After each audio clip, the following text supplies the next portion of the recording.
Put up with being laughed at on occasion. Look around you, and give yourself a good shaking to find out who you really are. Common sense tells us that a modicum of concern for the opinions of others is useful in the cultivating of good relationships and the maintenance of social cohesion. But most people care too much about what other people think, and in this video, we will explore how this is damaging to our psychological health.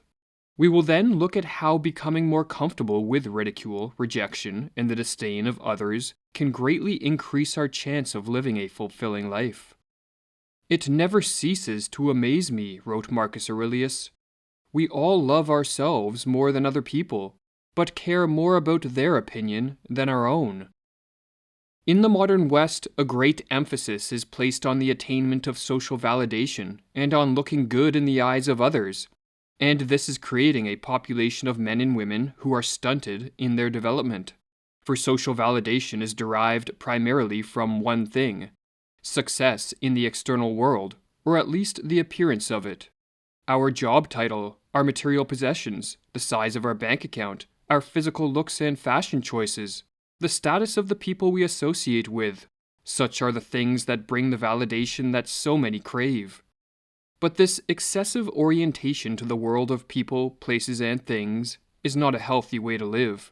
For as Carl Jung writes, "The man whose interests are all outside is never satisfied with what is necessary, but is perpetually hankering after something more and better which, true to his bias, he always seeks outside himself.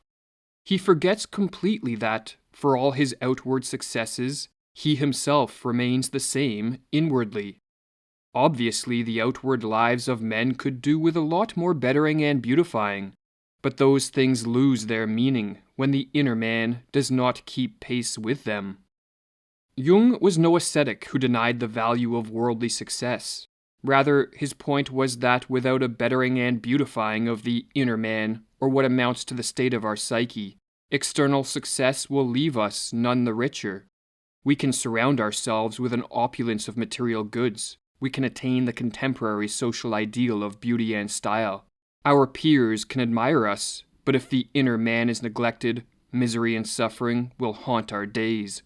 Or as Jung explains, "To be satiated with the necessities of external success is no doubt an inestimable source of happiness, yet the inner man continues to raise his claim, and this can be satisfied by no outward possessions.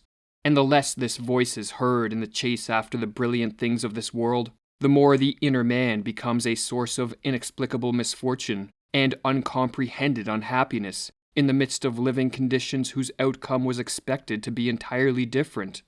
The externalization of life turns to incurable suffering, because no one can understand why he should suffer from himself. That is the sickness of Western man." But if an excessive orientation to the external world and an accompanied neglect of our inner development is the sickness of the West, what is the cure? We should step off the path of conformity, as to conform means to seek social validation through the ideal of external success, and we should reorient our life so as to bring more order, harmony, and strength to our psyche. We must, in other words, live a more authentic life, a life that heeds the call of our inner man, or as the 16th century philosopher Michel de Montaigne explains, "Whatever it be, whether art or nature, that has inscribed in us this condition of living by reference to others, it does us much more harm than good. We defraud ourselves out of what is actually useful to us in order to make appearances conform to common opinion. We care less about the real truth of our inner selves than about how we are known to the public."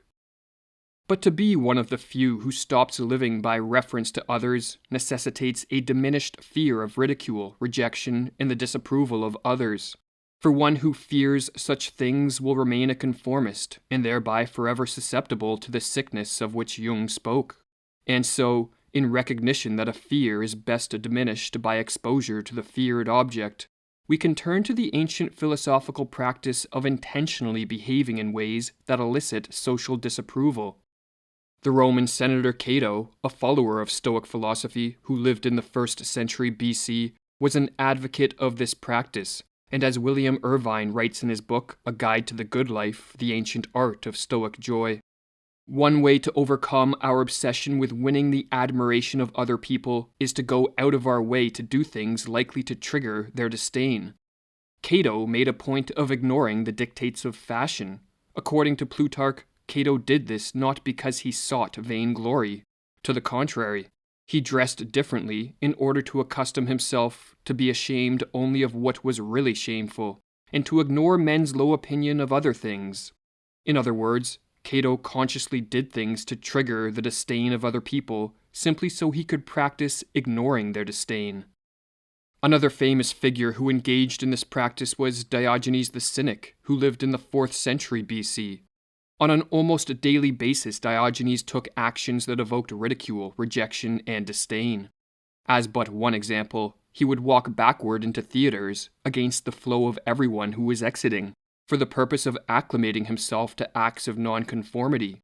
When he did this, people would mock him and question his purpose, to which he replied, "Aren't you ashamed that while you're walking in the wrong direction in life, you scoff at me for walking backwards?"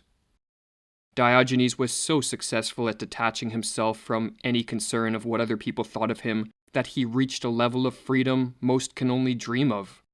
The chains of other people's opinions no longer constricted him. The burden of social validation did not weigh on him, and instead of shaping his life to look good in the eyes of others, his sole purpose was to cultivate a greatness of self through mastery of body and mind.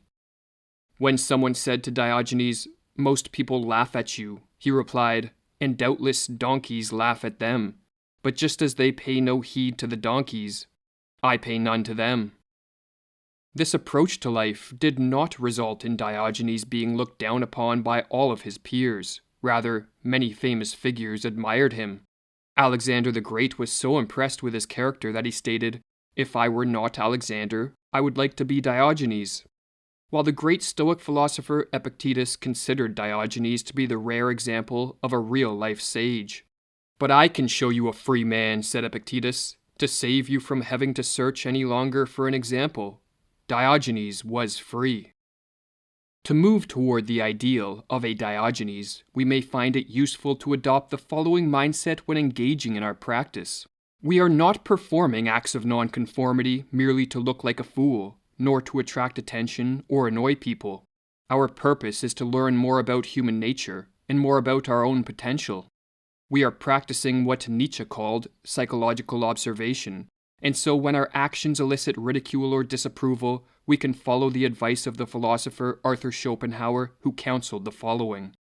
If you come across any special trait of meanness or stupidity, you must be careful not to let it annoy or distress you, but to look upon it merely as an addition to your knowledge, a new fact to be considered in studying the character of humanity. Your attitude towards it will be that of the mineralogist who stumbles upon a very characteristic specimen of a mineral. Another way to ease the sting of ridicule is to remember that very often the people who are quickest to judge and the most excessive with their insults are those whose opinions matter least. They are not men and women of sound mind, but individuals consumed by the sickness of the West, who use criticism as a means to project their misery and self-hate onto others. And as Epictetus wrote, "Who are these people whose admiration you seek? Aren't they the ones you are used to describing as mad? Well, then, is that what you want? To be admired by lunatics?" This ancient philosophical practice of voluntarily exposing ourselves to ridicule and rejection will teach us an important lesson. The world does not end when someone shames us, and no harm really comes to us when others disapprove of our ways, so long as we are comfortable with the actions we take. With time, insults and negative judgments by other people will become mere empty words that may pass through our ears but do not disturb our mind. We will no longer feel compelled to live by reference to others, and if we are then willing to listen to the call of our inner man or woman, a greater life will open before us. Free of the fear of ridicule, we will be free of the sickness of Western man. The greatest height of heroism to which an individual can attain is to know how to face ridicule. Better still, to know how to make oneself ridiculous, and not to shrink from the ridicule.